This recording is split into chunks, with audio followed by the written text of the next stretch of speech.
ஜாதியை அறவே ஒழிச்சு காமிச்ச அருமையான தலைவராக ஜோசப் விஜயை பார்க்கிறோம். கேண்டிடேட் யாருன்னு தெரியுமா? நான் ஓப்பனா கேட்கிறேன். அந்த கேண்டிடேட்டே தெரியாது, ஜாதி எப்படி தெரியும் சொல்லுங்க? 118 பேர்த்துல ஒரு 8 பேரை தெரியும். 100 பேருக்கு சொல்ல முடியுமா? மதம், மதுரையில் கலர்றீங்களா இந்து முன்னணின்னு சொல்லி ஒரு கோயில் விஷயமா தீபம் ஏத்துறதுக்கு அங்க தாவேகா ஜெயிச்சிருக்கு. பிஜேபி என்ன பண்ண முடிஞ்சது? மதம் காலி, ஜாதி காலி. ஆகவே கேண்டிடேட் செலவு பண்றதும் கிடையாது. யாரும் ஒரு 10 பைசா கேண்டிடேட் கொடுக்கல. யாராவது சொல்ல சொந்த செல்வாக்கில் ஒருத்தர் 2 பேர் பண்ணியிருந்தா ஓகே. உதயநிதி என்ன சொல்றீங்க? இல்ல இல்ல, your correct, 100% correct. Candidate Vijay, candidate Vijay, Joseph என்கின்ற விஜய் அப்ப சொன்னது. விசில் சின்னம், டைம் இல்ல, இது 2 தானே சொன்னாங்க. அப்ப இது 2 கேட்டுட்டே ஓட்டு போட்டாங்கல்ல ஜனங்க. யார் எதையுமே பார்க்க தயாரா இல்லை. இளைஞர்கள் பட்டாலும் ஒரே ஒரு பிரசாத் சொன்னிச்சா பிரதர்? நானோ நீங்களோ ஒரு பிரசோ தேர்தலுக்கு முன்னாடி விஜய் வரப்போறாருன்னு 10 சீட் வராருன்னு சொல்லிச்சா? ஆக்சிஸ் போல் எடுத்து இந்தியா டுடேவில் அடிச்ச பின்னாடி கூப்பிட்டா அப்பதான் தெரியுது நமக்கு. 10,000 கிலோமீட்டர் கடந்தோம், ஆட்சிக்கு அவங்க தான் வரப்போறாங்கன்னு அவர் சொன்னது தான் நிஜமாச்சு. எக்ஸிட் போல்ல தான் அது வெளியில வருது. இல்லைங்க, அப்படி சொல்லலீங்க. நான் எலெக்ஷன் டைம்ல சொல்றேன்.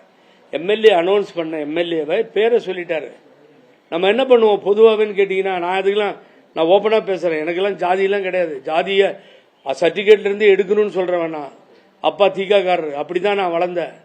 ஆனா இன்னைக்கு அந்த ஜாதிங்கிறது ஜாதியை பார்த்து ரெட்டியா, நான் இருக்க ஒசூர்லாம் வந்தீங்கன்னா கவுடா சஸ் ரெட்டி வெர்சஸ் நாயுடுன்னு பெரிய கலாட்டா போகும். பட் இப்ப அதெல்லாம் போச்சு, எல்லாம் போச்சு. இதுதானே தந்தை பெரியார் வேணும்னு சொன்னாரு, புரட்சி தலைவர் எம்ஜிஆர் வேணும்னாரு, அண்ணா வேணும்னாரு, அறிஞர் அண்ணா. அது நடைமுறைக்கே வந்துருச்சே சார். இனி தேர்தலுக்காக யாரும் காசு கொடுக்க மாட்டாங்க, பயப்படாதீங்க. ஏன்னா காசை வாங்கிட்டு நாமம் போட்டாங்கன்னு சொல்லி ஒரே முடிவோட மக்கள் மாறிட்டாங்க. ஆகவே இனி நடக்காது. ஆகவே பொள்ளாச்சி ஜெயராமன் இந்த ஓடுகாலிகள்னு பேசினா, இங்க இருக்க பெருச்சாளிகள், நீங்க இருக்கீங்களே சுரண்டி, அம்மா கவர்மெண்ட்ல எல்லாரும் என்னென்ன பண்ணீங்கன்னு உங்களுக்கு தான் தெரியும். ஆகவே ஊரெல்லாம் பேசிக்கிறாங்க, நீங்களும் ஒரு ஆளின்னு. அதையெல்லாம் வாபஸ் வாங்கிக்கோங்க. பெஸ்ட், வேற வழியே இல்லை. நான் சப்போர்ட் பண்ணிலாம் பேசல. இன்னைக்கு சிவி சண்முகத்துக்கு கோபம் வரும். என் அட்வைஸ், எல்லாரும் இங்க வரப்போறாங்க தாவேகாவுக்கு. இல்லைன்னா அங்கேயே இருந்து ஏடிஎம்கேவை எடப்பாடி பழனிசாமி தூக்கி எறிஞ்சிட்டு தாவேகாவுக்கு ஆதரவா இருக்க போறாங்க. இந்த நிலைப்பாடு தான் இப்ப எட்ட போறாங்க. பெஸ்ட் நான் நினைக்கிறேன். என்னுடைய மனசுல நான் பார்த்த அதிமுக கிட்டத்தட்ட 72 இருந்து சின்ன பையன்ல இருந்து பார்த்தது இந்த இயக்கத்தில் பெட்டர். நீ வெளியில வேலுமணிக்கு விட்டு கொடுத்துரு.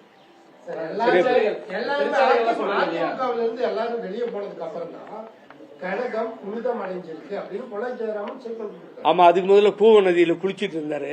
இப்பதான் நேரா போய் கங்கையிலையும் காவேரியிலையும் இறங்கிட்டாரு. எப்ப உருப்படியா இருந்துச்சு? 11 தோல்வியை சந்திச்சாச்சு. 2 நாடாளுமன்றத்தில் தோத்தாச்சு, 2 சட்டமன்றத்தில் தோத்தாச்சு. இவங்க தான் காரணம் சார். ஆகவே இன்னைக்கு விஜய்ன்ற ஒரு அடிக்க முடியாத சக்தி இங்க வந்துருச்சு. இனி இங்க வேலையே இல்லைன்னு சொல்லி எல்லாரும் ஒரு நம்பிக்கை இல்லாம தானே வெளியே போறாங்க.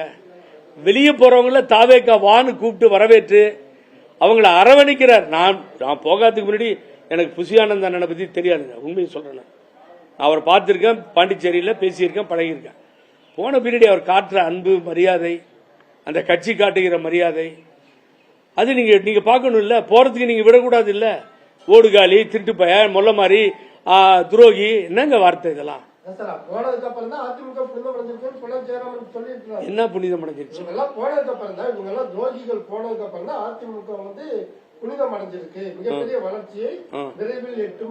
என்ன வளர்ச்சியா? யார் யார் வந்தாங்களா? இது யார் யார் ஏடிஎம்கேக்கும் வந்துட்டாங்களா? ஒரு எம்எல்ஏ எம்பி வந்திருக்காங்களா? வேற யாராவது வேற கட்சியிலிருந்து எடப்பாடியை நம்பி சேர்ந்திருக்காங்களா? இல்ல பொள்ளாச்சி ஜெயராமன் சரண்டர் ஆயிட்டு இருக்காங்களா? சொல்லுங்க பாப்போம்.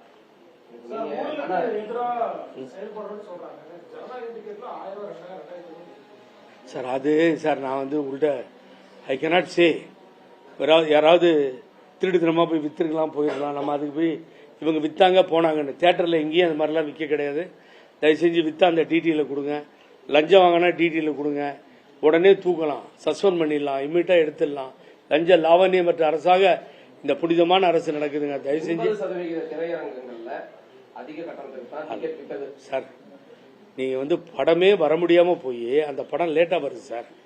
வர்றப்போ பூரா புக் ஆகுது. ரோகிணி முதலாளி வேண்டியவர், அந்த மேனேஜர் ராமலிங்கம் வேண்டியவர், எல்லாரும் எனக்கு வேண்டியவங்க. நான் அப்பப்போ அதை பார்த்துக்கிட்டு இருக்கேன். ஃபர்ஸ்ட் ஷோ பார்த்தேன், பிரமாதமாக இருந்துச்சு. பொய்யான குற்றச்சாட்டு சார், ஏகப்பட்ட. எங்கே பார்த்தீங்க நீங்கள்? அது மாதிரி ஒரு டிக்கெட் வாங்கணும்னு சொல்லி அங்கேயே கேமரா இருந்துச்சு, எடுக்க வேண்டியது தானே. பாருங்க, இந்த பிளாக்ல டிக்கெட் விற்கிறாங்கன்னா பிடிச்சி உள்ள போட்டுலாமே நம்ம. அதெல்லாம் போய் ஆமாங்க. இவனுங்கெல்லாம் பின்னணி இப்ப நிறைய பெருச்சாலி இருக்கு. அந்த ஃபைல் எல்லாம் எடுக்கவே இல்லையே. அதுல சில பெருச்சாலிகள் நீங்க சொல்ற மாதிரி தாவேகாக்கு வந்துருக்கு, நிறைய பேர் வர இருக்காங்க. அப்ப தாவேகாக்கு வந்து அவங்க நல்லவங்க வந்தா புனிதமிடுவாங்களா? சரியான கேள்வி. சரிதான். அவங்க இங்க வந்தோடனே புனிதமிடுவாங்களா? அது நோ யுவர் 100% கரெக்ட். நான் ஒன்னும் அதுக்கு ஒன்றும் சப்போர்ட்லாம் பண்ணல. தவறு செஞ்சுட்டு நானே வரேன், இல்லை இன்னொருத்தரே வராருன்னு வச்சுக்கோங்க. அவங்க duty to prove the innocence. அவங்க என்ன பண்ணணும், தாங்கள் குற்றமற்றவர்கள்னு either the TVSC, either the ED, either the income tax, இதுல இருந்து எதுலேயே மாட்டிட்டு இருந்தா அவங்க போய் நிரூபிச்சுக்க வேண்டியதான். அதுக்கு இந்த அரசு சப்போர்ட்லாம் பண்ணாங்க.